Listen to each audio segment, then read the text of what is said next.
Good morning. Class 5 का lesson 16 Bharat में त्योहारों की महत्ता। जैसा कि चैप्टर का नाम ही है भारत में त्योहारों की महत्ता, मतलब भारत में जो त्यौहार मनाए जाते हैं उनका क्या क्या महत्व है, कितना महत्व है, उसके बारे में इस चैप्टर में हम पढ़ेंगे। तो आज का युग विज्ञान का युग है। 20वीं सदी में मनुष्य का चांद पर पदार्पण मानव जाति के लिए एक महत्वपूर्ण उपलब्धि है। तो आज विज्ञान का युग है, सबको पता है। चारों विज्ञान के नए नए हम लोग देख रहे हैं, नए नए हम लोग को उपकरण देखने को मिल रहे हैं, नई नई सुख सुविधाएं हमें प्राप्त है। पहले जैसा अब हमारा जीवन नहीं है, हमारा जीवन एक मशीनीकरण की तरह हो गया। हर तरफ आपको मशीन देखने को मिलेंगे, विज्ञान के चमत्कार देखने को मिलेंगे। और अब तो मानव ने चांद पर भी पदार्पण कर लिया है, मतलब प्रवेश कर लिया है। ये हमारे लिए एक बहुत बड़ी उपलब्धि है। जीवन के लगभग सभी क्षेत्रों में नित नए अनुसंधान एवं प्रयोग के माध्यम से मनुष्य बहुआयामी विकास की ओर अग्रसर कर रहा है। तो दिन प्रतिदिन नए नए आविष्कार हो रहे हैं, नए नए प्रयोग किए जा रहे हैं और मनुष्य बहुआयामी विकास की ओर अग्रसर कर रहा है। बहुआयामी विकास का मतलब है चारों तरफ से विकास, मतलब एक ऐसा विकास जिसमें कि बहुत सारे पहलू हों, बहुत सारा, मतलब बोला जाए कि हर तरह से, मतलब एक अच्छाई जिसमें हो, हर तरह से विकास जिसको बोला जा रहा है उसकी ओर मनुष्य अग्रसर हो रहा है। अग्रसर होने का मतलब आगे बढ़ना। इसके बावजूद मनुष्य का सर्वांगीण विकास तब तक संभव नहीं है जब तक कि बौद्धिक विकास के साथ साथ उसमें भावनात्मक विकास ना हो। तो भले ही मनुष्य मशीनीकरण की ओर जा रहा है, बहुत सारे नित्य प्रतिदिन प्रयोग हो रहे हैं, लेकिन तब तक मनुष्य पूरा सर्वांगीण विकास का मतलब होता है पूर्ण विकास। तब तक मनुष्य का पूर्ण विकास नहीं हो सकता जब तक मनुष्य के अंदर भावनात्मक विकास, मनुष्य के अंदर जो अंतरात्मा है उसका विकास ना हो, वो क्लीन ना हो, वो साफ ना हो। हमारे देश के त्यौहार, हमारे पर्व मनुष्य के भावनात्मक विकास में सदैव सहभागी होते हैं। हमारे देश में जो त्यौहार मनाए जाते हैं वो बहुत सारे धार्मिक, मतलब बोला जाए पौराणिक कथाओं से रिलेटेड होते हैं। जो हम वो त्यौहार जब मनाते हैं तो हम उनसे रिलेट होते हैं। जो हमारे साथ जो बोला जाए भूतकाल में जो हमारे साथ घटा, जो अच्छाइयाँ थी, लोगों की जो अच्छाइयाँ थी, हमने जो देखा, जो सीखा, वो सब हम इन त्योहारों से जानते हैं। किस तरह से सच्चाई, बुराई पर अच्छाई की जीत हुई, किस तरह से क्या क्या हुआ, ये सब त्यौहार मनाने से हम जान पाते हैं। त्यौहार करुणा, दया, सरलता, आतिथ्य सत्कार, पारस्परिक प्रेम एवं सद्भावना तथा परोपकार जैसी नैतिक गुणों का मनुष्य में विकास करते हैं। तो त्यौहार केवल खुशी मनाने के लिए त्यौहार हम नहीं मनाते, बल्कि त्यौहार मनाने से हमारे अंदर बहुत सारे गुणों का विकास होता है। करुणा, दया, सरलता, आतिथ्य सत्कार। आतिथ्य सत्कार का मतलब होता है हमारे घर जब कोई अतिथि आता है, कोई मेहमान जब आता है, उसकी जब हम लोग मेहमान नवाजी करते हैं, उसका जब स्वागत सत्कार करते हैं, उसको बोलते हैं आतिथ्य सत्कार। पारस्परिक प्रेम, एक दूसरे के साथ प्रेम बढ़ता है। सद्भावना, लोगों के साथ सद्भावना बढ़ती है। मनुष्य में नैतिक गुणों का विकास होता है। इन्हीं नैतिक मूल्यों की अवधारणा से मनुष्य को चारित्रिक अथवा भावनात्मक बल प्राप्त होता है। तो ये सब त्यौहार मनाने से ये सब गुणों का विकास होता है और हमारे चरित्र का निर्माण होता है, हमारे अंदर भावनात्मक विकास होता है। हम सही और गलत का फैसला कर पाते हैं, क्या सही है और क्या गलत है।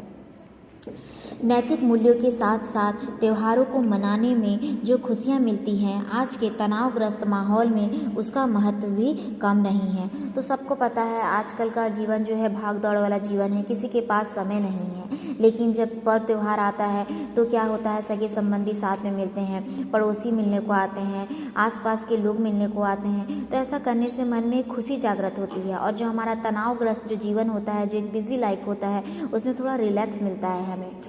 तो भारत को यदि त्योहारों का देश कहें तो अतिशयोक्ति नहीं होगी। तो अगर बोला जाए भारत एक त्योहारों का देश है तो ये सही है। इस देश में विभिन्न धर्मों एवं संप्रदायों के लोग निवास करते हैं। तो भारत में केवल एक ही धर्म के लोग नहीं, बल्कि विभिन्न धर्म और विभिन्न संप्रदाय के लोग मिलकर रहते हैं तथा किसी न किसी धर्म या संप्रदाय से संबंध त्योहारों का क्रम यहाँ चलता ही रहता है। तो देखा जाए तो यहाँ विभिन्न धर्म के लोग रहते हैं, इसीलिए यहाँ पर 12 मास त्यौहार मनाए जाते हैं। कभी हिंदुओं का त्यौहार, तो कभी मुस्लिमों का, तो कभी सिखों का, तो कभी ईसाइयों का। यहाँ पे कभी न किसी हर समय किसी न किसी संप्रदाय का कुछ न कुछ त्यौहार मनाया ही जाता है।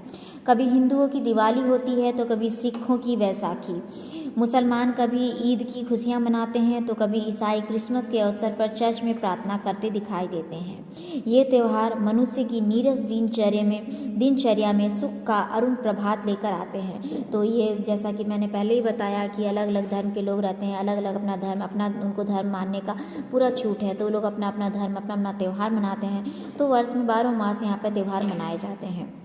और जो हम लोग का बिज़ी लाइफ है, जो नीरस लाइफ है, जो हम लोग इसमें बहुत बिज़ी हो जाते हैं, जब ये त्यौहार आते हैं तो हमारे जीवन में ये खुशी बिखेर कर चले जाते हैं। भारत के त्यौहार देश की संस्कृति की महानता को उजागर करते हैं। ये उत्सव हमारा गौरव है। विभिन्न जातियों, भाषाओं, प्रांतों व भिन्न भिन्न संप्रदायों के विभिन्न रंगों को एकाएक करने में हमारे त्यौहार सदैव ही प्रमुख भूमिका निभाते हैं। विभिन्नताओं के इस देश में होने वाले त्योहारों का स्वरूप भी भिन्न है। कुछ त्योहारों का स्वरूप इतना व्यापक है कि इसमें देश के अधिकांश लोग भाग लेते हैं। वहीं कुछ त्यौहार क्षेत्रीय होते हैं जो किसी क्षेत्र विशेष तक सीमित होते हैं, जैसे बिहार का छठ, पंजाब की बैसाखी या तमिलनाडु का पोंगल। तो कुछ त्यौहार ऐसे होते हैं जो कि विश्वव्यापी बोला जाए, जो कि पूरे देश में सभी धर्म जाति के लोग मिलजुल कर मनाते हैं। लेकिन कुछ त्यौहार ऐसे होते हैं जो कि कुछ क्षेत्र में मनाए जाते हैं, जैसे बिहार में छठ बहुत फेमस है, पंजाब में बैसाखी बहुत फेमस है और तमिलनाडु में पोंगल बहुत फेमस है। तो एक छोटे से क्षेत्र में किया जाता है, इसमें सारे लोग शामिल नहीं होते, लेकिन कुछ त्यौहार ऐसे होते हैं जिन्हें कि पूरे देश में बहुत ही हर्ष खुशी उल्लास के साथ मनाया जाता है और लोग मिलजुल कर इस त्यौहार को यहाँ पर मनाते हैं। भारतीय त्यौहार प्रायः ऋतु चक्र के अनुसार आयोजित किए जाते हैं। सभी त्यौहार जनमानस को खुशियाँ, उल्लास व उत्साह प्रदान करते हैं तथा ये त्यौहार स्वयं में एक विशेष संदेश समाहित करते हैं।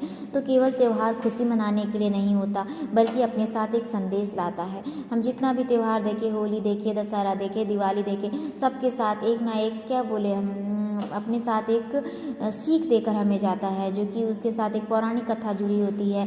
किस प्रकार अच्छाई बुराई के ऊपर अच्छाई की जीत हुई थी, किस प्रकार राम जब लौट कर आए तो उनकी खुशी मनाने के लिए दिए जलाए गए थे, तो उसके लिए हम दिवाली मनाते हैं। तो सब में कुछ ना कुछ उद्देश्य होता है, कुछ ना कुछ उसके साथ कुछ ना कुछ संबंध पौराणिक कथाएँ जुड़ी होती हैं। जैसे रक्षाबंधन का त्यौहार भाई बहन के प्रेम की प्रगाढ़ता को दर्शाता है और आजीवन बहन की रक्षा के लिए भाई वचन देता है। जैसे एक त्यौहार अगर एग्जाम्पल यहाँ पे दिया जा रहा है, रक्षाबंधन का त्यौहार भाई बहन का त्यौहार होता है, जिसमें कि बहनें जो होती हैं भाई की कलाई पर राखी बांधती हैं और अपने भाई के मंगल कामना करती हैं कि उसका जीवन अच्छा हो, वो आगे बढ़े, और भाई भी जो है वचन देता है कि अपनी बहन की हमेशा रक्षा करेगा। तो ये भाई बहन के प्रेम का एक त्यौहार होता है। हर्षोल्लास में परिपूरित विजयदशमी का त्यौहार हमारे गौरवशाली पौराणिक गाथा को दोहराता है, जिसमें भगवान राम ने राक्षस राज रावण का वध कर धरती से पाप का नाश करने की चेष्टा की थी। यह त्यौहार बुराई पर अच्छाई की, असत्य पर सत्य की विजय का प्रतीक है। तो सबको पता है विजयदशमी दशहरा जो हम मनाते हैं, ये असत्य पर सत्य की जीत है और बुराई पर अच्छाई की जीत के रूप में मनाया जाता है। इसी प्रकार हर तरफ जगमगाते दियों से रोशन त्यौहार दिवाली हर एक के दिलों में उत्साह और खुशी लाता है, जिसमें दुश्मन भी अपने पुराने झगड़े भूलकर नया मैत्रीपूर्ण जीवन प्रारंभ करते हैं। जब दिवाली आती है, लोग बहुत ही हर्षोल्लास के साथ अपने घरों में दिए जलाते हैं और ये जो त्यौहार आता है तो लोग एक दूसरे के मन में अगर वैर भाव भी है तो उसे भूल कर एक दूसरे को गले लगा लेते हैं।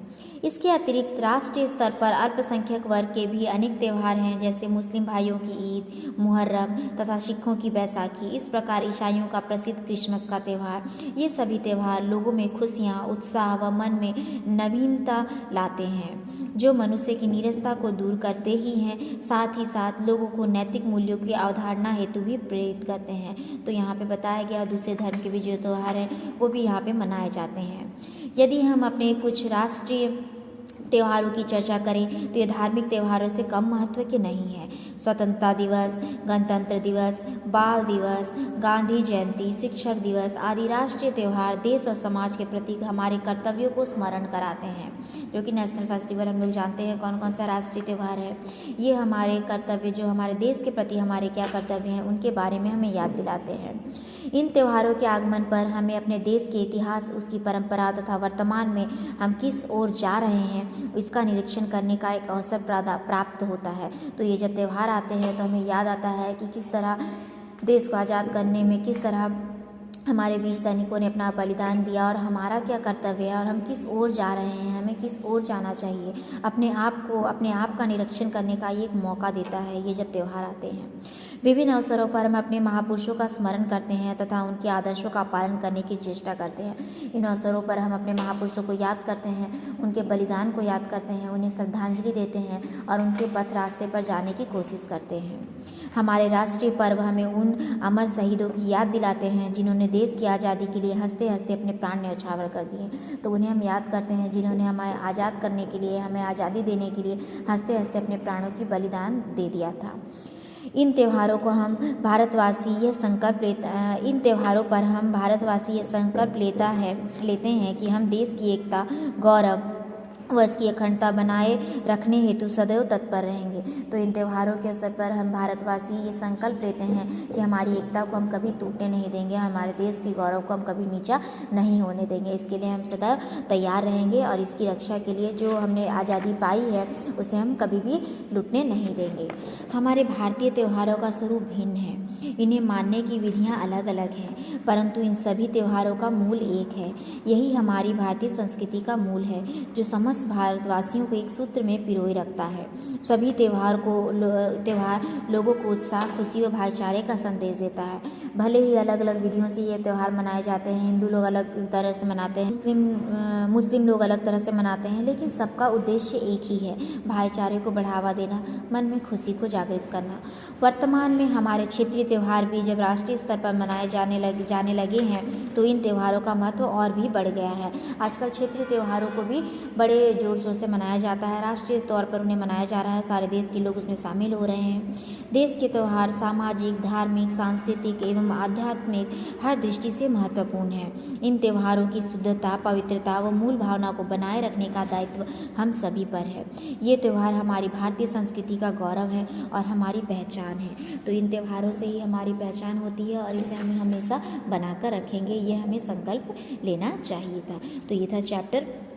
इस चैप्टर में अगर शिक्षा दी जाती है हमें सभी धर्मों, सभी त्यौहार सद्भावना तथा भाईचारे के साथ मनाना चाहिए। केवल हिंदू हैं तो हम केवल हिंदू त्यौहार ही मनाएं, ऐसा नहीं।